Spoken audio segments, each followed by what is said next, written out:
तेलंगाना रियासती वजीर दाखिला मोहम्मद महमूद अली ने आज रियासती वजीर बराए अक़लियती उमूर को पुल्ला ईश्वर से मुलाकात करके मुतादिद अक़लियती उमूर पर तबादला ख्याल किया, जिसके बाद एक प्रेस नोट जारी करते हुए कहा कि हुकूमत तेलंगाना अक़लियती मसाइल को हल करने में संजीदा है। उन्होंने कहा कि 300 मुस्लिम अक़लियतों को ड्राइवर एम्पावरमेंट के तहत ऐलान करदा कारों को एक हफ्ते के अंदर हवाले किया जाएगा और कहा कि गाड़ियों की रकम की किस्तों को क़ब्ल अज़ वक्त अदा करने की जरूरत नहीं है, बल्कि गाड़ियां हवाले किए जाने के बाद ही माहाना अक़सात अदा किए जाएंगे। उन्होंने ये भी कहा कि अनीसुल गुरबा के अधूरे काम और जहांगीर पीर दरगाह के काम भी जल्द ही शुरू किए जाएंगे। जहांगीर पीरा दरगाह के कामों के मुतालिक वजीर दाखिला ने रंगारेड्डी जिला कलेक्टर से भी बात की है, जिस पर जिला कलेक्टर ने कहा कि 5 एकड़ जमीन हासिल करना बाकी है। जैसे ही जमीन हासिल होगी फौरी काम शुरू किया जा सकता है। अलावा अजीम दीगर वज़ाइफ की तरह आइमा मौज़नीन के मुशायरे को भी ग्रीन चैनल में रखने की तजवीज़ पेश की गई,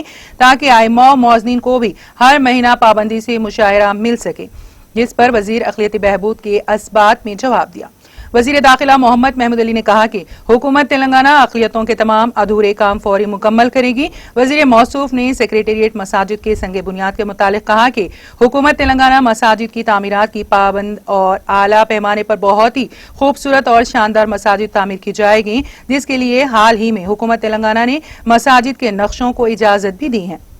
उन्होंने कहा कि मसाजिद के नक्शों की इजराई के वक्त ऐलान किया गया था कि इस माह के आखिर तक दोनों मसाजिद का संगे बुनियाद रखा जाएगा, मगर सभी वुज़रा की राय है कि मसाजिद के संगे बुनियाद के साथ साथ मंदिर और चर्च का संगे बुनियाद भी रखा जाए तो मुनासिब रहेगा। लिहाजा दूसरों के मजहबी जज्बात का एहतराम करते हुए मसाजिद के संगे बुनियाद को चंद दिनों के लिए मुलतवी किया जा रहा है। वजीर दाखिला ने कहा कि सेक्रेटेरिएट की मंदिर और चर्च का नक्शा तैयारी के मरहले में है, जल्द ही इस काम को मुकम्मल कर लिया जाएगा।